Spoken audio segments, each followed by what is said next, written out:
Hey there, how you doing? I'm back for part two. I really wasn't going to make this two parts, but I kind of really couldn't fit everything out in one.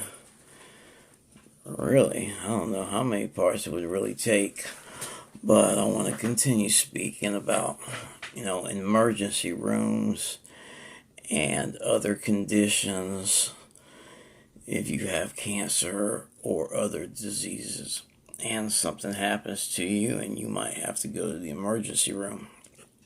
And God forbid, I had insurance and I was treated horribly. And I just been racking my brain because I couldn't figure it out why. And I understood it. I know I have a, incurable disease, and it just was really strange. I don't want to murmur and complain because you're not supposed to do that. And I really stay positive. And it just baffles me. And it really makes me worry about other people because I can only imagine what that does to people who don't have any insurance at all. By the way I was treated, and it wasn't like I was treated horribly. I just was, kind of, they neglected some things that should have been done differently, and it could have resulted in a fatal. And like I was saying in the last video, that the number one cause of death in the United States is medical malpractice, and that's not talked about. And the problem is, it's not the doctors and the nurses. I want to say that right off the bat because I don't want anybody to think for a second that I'm knocking nurses and doctors, because I am not doing that, and definitely not nurses. Nurses are amazing. They are overworked, understaffed, underappreciated. They are wiping our rear ends. They are cleaning us, changing our diapers, and taking blood, getting blood all over them that they don't even know what, if it's contaminated or not.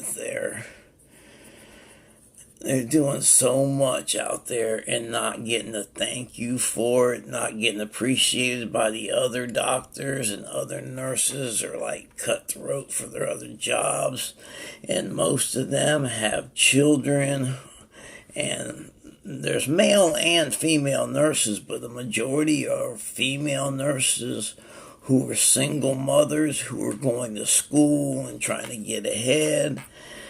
So I don't really want you to think that by any means I'm trying to get on the nurses. And I'm definitely not getting on the doctors either, because I'm going through some issues through the insurance company, and my doctor is a great doctor on the one that's going through this issue.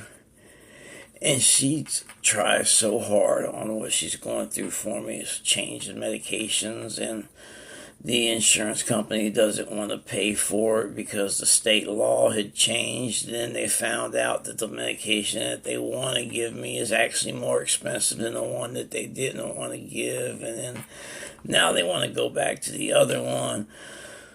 But what they're trying to say is that really the doctors no longer have a say on what they prescribe and how they treat their patients these days. That all of a sudden these insurance companies and all these executives have taken the powers that be away from the doctors. And that's kind of what I was getting at when I said that the hospitals and these emergency rooms, if you are poor or if you are very sick like I am, and other people with, terminal diseases, they would rather you just pass away and they get you over with deny till you die is their term, because it's a lot simpler for them to do that than to continue to treat you. And even their litigation in a lot of states is cheaper because a lot of people can't sue if the children are over a certain age. They can't. There's a cap on the amount.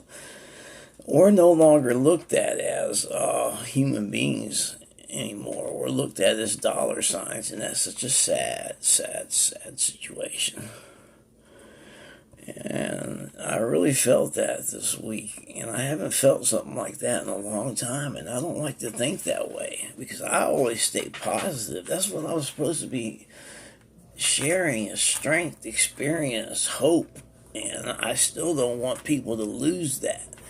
But it still doesn't mean that we don't have to recognize it, because, see, whenever I got the news that I had cancer, and that it had metastasized and it ran its course through my body, it hit me so hard. I mean, that news it kicks you, it knocks the wind out of you, it not only knocks the wind out of you, it hits you so hard that where you can't even think straight. Your senses are gone. You can't function. You don't even know what. Someone can be asking you questions and you can't even gather your bearings for a couple of days, really. It's like you're in a fog when you get that kind of news. But then when you have acceptance and you have accepted that news and accepted the outcome. But I'm not telling you to give up. I've said this before. There's a difference between accepting what you have been told and then weighing it out and saying, hey, look, we all knew when we came into this world that we were going to leave this world one day. Now is the difference on how I'm going to go out. Am I going to go out crying about it and, whining, or am I going to go out enjoying every day of my life? Until then, am I going to have regrets every day of my life, or am I going to have joy every day that I have left? Okay, I choose to enjoy every moment that I have left. Yes, I'm going to have bumps along the road, and there's going to be trials and tribulations the whole way. I want to get everything, in line with all of my loved ones. It gives me an opportunity. There are so many blessings with that, too, because so many other people don't know when they're going to pass. So it doesn't give them a chance to get their houses in order. Or at least we do. So you start thinking these things once you've accepted it. Like I said, you're not giving up, but you also start realizing, and you start worrying more about the other people than you worry about yourself, because you know you got this. And you've accepted the Lord as your Savior. I hope the other people have. I'm not pushing this on people, but I so hope that people do, because with me, that was a main thing God cast out off here for me, is perfect love. And I was really prepared for that, because I don't know, I never cussed God. I never blamed him. It was just, there was a certain preparation before that. And it's not that I knew, because I didn't even have a clue that I had cancer. I thought mine was really my spine. And when I got my news, it just was the farthest thing from my mind, because nobody in my family ever had cancer. So I never even thought about that. But you get your mind together and you have a peace, a certain peace that surpasses all understanding, just like it does say in the Bible. But I don't want to run people off with, God's aspect. But I will never deny him, because the Bible says, if you deny me, I will deny you. And I'll never do that because he's done so much for me. And I will tell you, it does make a huge difference if you accept the Lord. Because I'd rather be right about the Lord than wrong about it. And it doesn't hurt anything anyway. But definitely once we have that acceptance and start putting things together and weighing out our options and start enjoying every day left that we have and doing these things. But back to these emergency rooms and these insurance companies, I can't do a whole lot about it and change everything. I can only change what I can one at a time and hopefully reach out and speak to somebody else. I don't have a following. I'm not doing this for monetary value or, just hoping somebody listens to me. And I'm not doing this for political reasons. But please, I would hope that nobody would vote against anybody that would cut pre-existing conditions. And the administration that's in there right now is all for cutting pre-existing conditions. And I don't know if any of you have actually seen somebody fade away piece by piece, pound by pound, actually ounce by ounce, not even pound by pound, just ounce by ounce, tooth by tooth, bone by bone, hair by hair, just completely fade away, skin by skin, until all of a sudden you have bed sores down to your bones, your eye sockets, and just seeing what it does to you as you fade away to die. And I don't know if anybody has ever seen somebody have to go through something like that without insurance and have a heart to say, I'm going to vote for someone that's going to not have pre-existing conditions. Because that means you don't have a heart, man. And it's something that, people say socialism.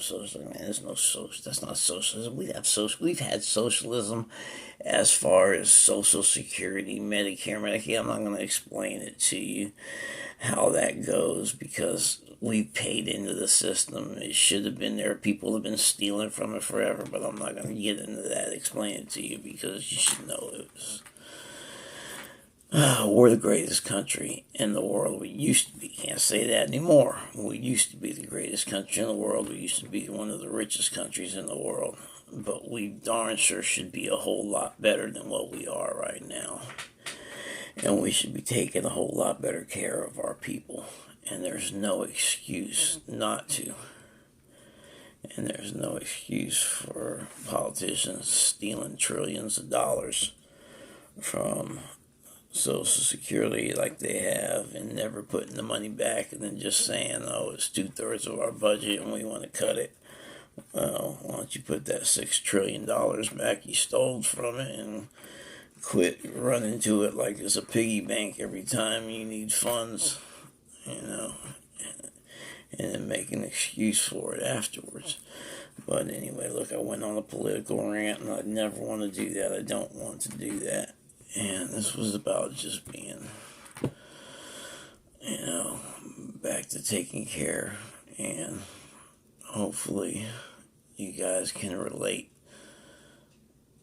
to our medical system and trying to be a lot better than what we're doing right now. I'm sorry that I've just kind of been off, but I'm going through a lot of poison in my system right now. Like I said, I've been hospitalized and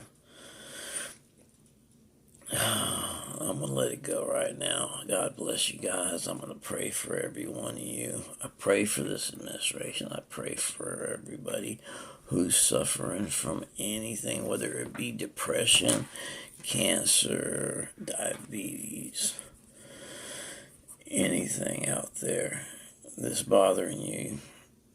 He knows. You're in my prayers. I wish you all the best. God bless you guys. I hope that you guys will tune in, and I'll try to do a better job next time. God bless you.